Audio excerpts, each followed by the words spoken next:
Hello, everybody.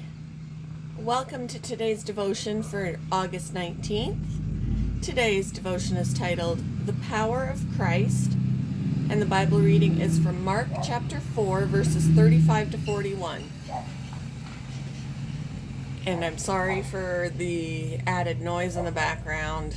I guess that's what you get when you're wanting to do this outside on a weekend. Did I say the scripture? Mark chapter 4, verses 35 to 41. That day when evening came, he said to his disciples, "Let us go over to the other side." Leaving the crowd behind, they took him along just as he was in the boat. There were also other boats with him. A furious squall came up, and the waves broke over the boat, so that it was nearly swamped. Jesus was in the stern, sleeping on a cushion. The disciples woke him up and said to him, "Teacher, don't you care if we drown?" He got up, rebuked the wind, and said to the waves, "Quiet, be still." Then the wind died down, and it was completely calm. He said to his disciples, "Why are you so afraid? Do you still have no faith?"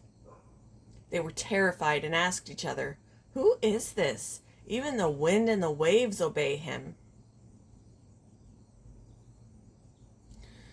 In 2013, about 600 on-site spectators watched aerialist Nik Wallenda walk on a tightrope across a 1,400-foot wide gorge near the Grand Canyon.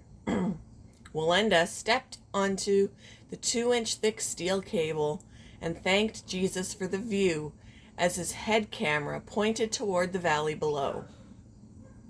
He prayed and praised Jesus as he walked across the gorge as calmly as if he was strolling on a sidewalk. When the wind became treacherous, he stopped and crouched. He rose and regained his balance, thanking God for calming that cable. With every step on that tightrope, he displayed his dependence on the power of Christ to everyone listening, then and now, as the video was watched across the world.